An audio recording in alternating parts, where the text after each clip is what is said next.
Welcome everyone back to weekly weather updates, and in today's video we're going to have a look at the latest from the live radar. We'll then run for the UKV, have a look at the precipitation and the temperature over the next 5 days, and then we'll have a look at the weather warnings. We have a yellow rain warning in force for eastern parts of Scotland over the course of this evening into tomorrow for some heavy rain, and then we'll have a look at the mid to long range, and it does look continuing likely that we're going to be seeing some very hot heatwave-like conditions throughout the middle of the month. The upper air temperatures are going to be rising back towards the mid-teens, back towards temperatures at the surface of high 20s, low 30s quite widely. There even is some runs going quite extreme back towards the mid to high 30s, but at the moment I think the high 20s, low 30s sort of typical heatwave patterns is the sort of things we are going to be seeing. That's the most likely scenario, I think, at this point.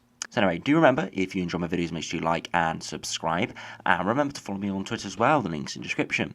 So if you start on the live radar, you can see we do have precipitation heading into the west, parts of Northern Ireland, Republic of Ireland and Scotland. Nothing too major, but there are some heavier bursts within it. Again, we'll just have to see how it does progress eastwards over the coming hours. Typically, precipitation in the north and west, as we have had recently. And in the south and east, it is much drier. It has been very warm, but there is a weather front that is sort of eradicated away in terms of precipitation that is bringing slightly cooler air for southeastern areas, as we do start to see northerly winds come in over the next couple of days. So if we do have a look at the temperatures, you can see how it is still very warm in the east and the south, ahead of that weather front really, which is starting to bring cooler air through, so it's quite humid and warm there, and we're going to continue to see that sort of spread away. So the next couple of days is going to be a little bit cooler before it starts to ramp up by the weekend and start of next week. So if we do have a look at the UKV, have a look at the precipitation and the temperature over the next 5 days. If we do start on the precipitation and have a look, you can see precipitation heading in from the west earlier this morning, and then you can see this evening heavier precipitation breaking out across eastern parts of Scotland. That's where we have this yellow rain warning in force. So it hasn't formed yet, but it will form over the course of this evening. Some heavy, potentially even thundery rain there. So yeah, yellow warning in force there. Most areas are pretty dry apart from northern England and Scotland in a few places.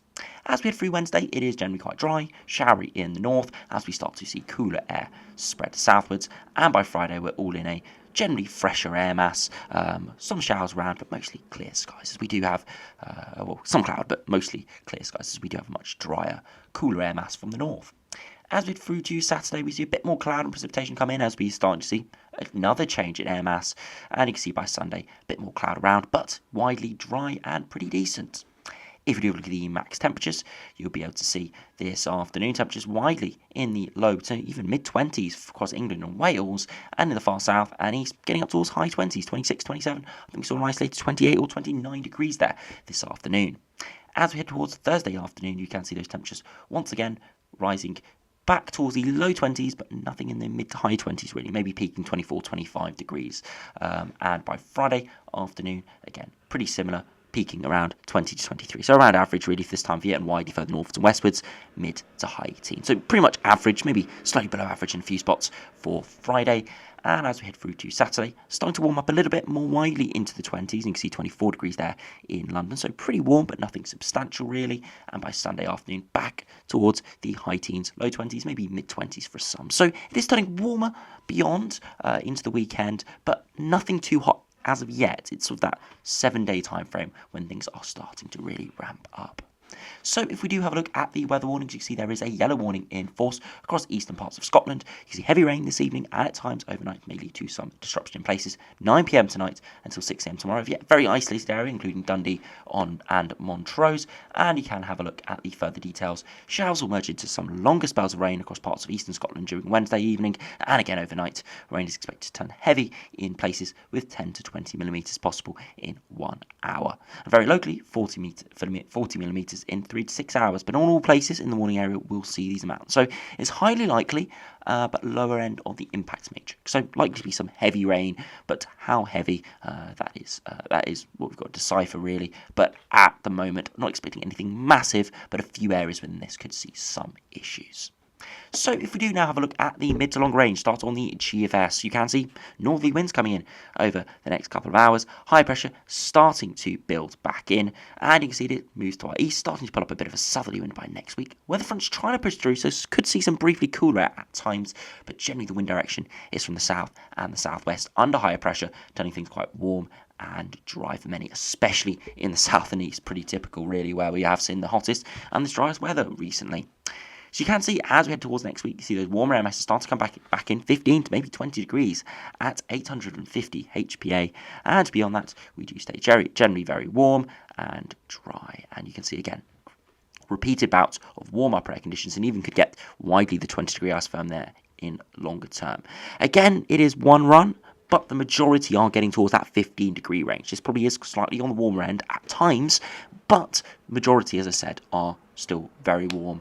Mid to high teens at 850 HPA. And look at the temperature deviation, widely 6 to 8 degrees above average, and at times 10 or even 12 degrees above average.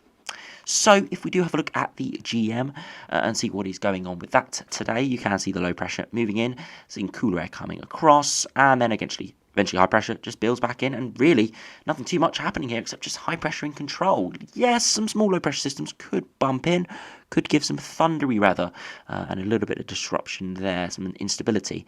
But for the time being, in sort of the mid to long range, so 5 to 10 days, it looks pretty warm, hot and dry. So cooler air mass in at the moment, and then higher pressure building in, looking a lot warmer, a lot drier. You see the 15-degree isotherm completely in control, 20-degree isotherm come through as well at day 10. But that could be associated with some more instability and some more unsettled weather to our west. So we'll have to keep an eye on that. But along with the GFS, it is going very warm, if not very hot, and still continually very dry. Both runs getting the 20-degree isotherm in, which is hot enough for the mid-20s, maybe even high 20s. So could be seeing some extreme heat coming back. Again, I wouldn't expect 40 degrees like we saw in July, but you couldn't rule out something getting close to that. 35 to maybe 38 degrees, very possible, or even slightly higher if we see the exact right scenario. So if you finish for the individual models, but have a look at the ECMWF, see how that does compare. Again, low pressure running in, cooler air moving in, high pressure building over the top of it, and then eventually we do see a bit more of a westerly flow from the ECMWF. So slightly cooler air, and you can see in the longer term pushing that hot air away. We still see hot air come in, 10 to 15 degrees at 850 HPA, but not seeing the extreme heats.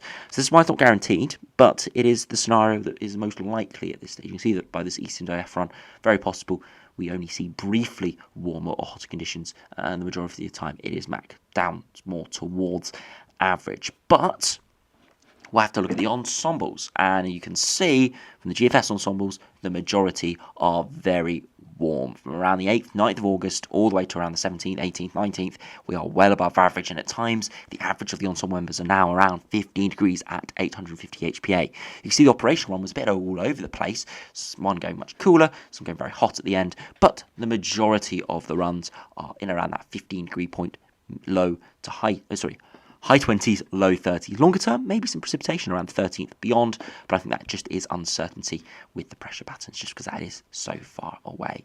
You can see that sea level pressure is very high over the next couple of weeks, apart from the next day or two, as we have low pressure running in, and you have a look at the 2-meter temperatures, and you can see it is generally very warm, widely above 25 degrees on the ensembles, pushing towards 30 degrees at times. And remember, the ensembles are always underdoing those temperatures very slightly, so likely to be high 20s, low 30s, as I said, maybe even mid 20s if we did see something like the GFS operational run come off.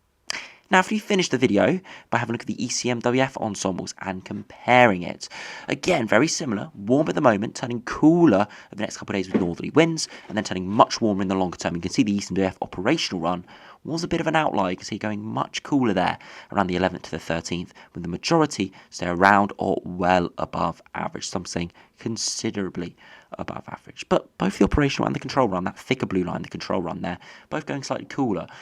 But I would say they're outliers at this stage, just because the majority of the ECMWF ensembles, the majority of the GFS ensembles, and both the GFS and GM operational runs are going for very warm, hot heatwave conditions in the mid to longer range. So I think it's looking very likely now for at least many areas in England and Wales, we're going to see seeing very hot heatwave conditions, most likely sort of typical British heatwave conditions, as I said, high 20s, low 30s, breaking heatwave thresholds quite widely, but we can't even rule out the possibility of seeing something even hotter. Mid 30s or even high 30s is possible, but we'd have to get those upper air temperatures in around that 20-degree mark, which only a few ensemble members, a few operational runs here or there are going for. So it is a possibility, but it's not likely at this stage.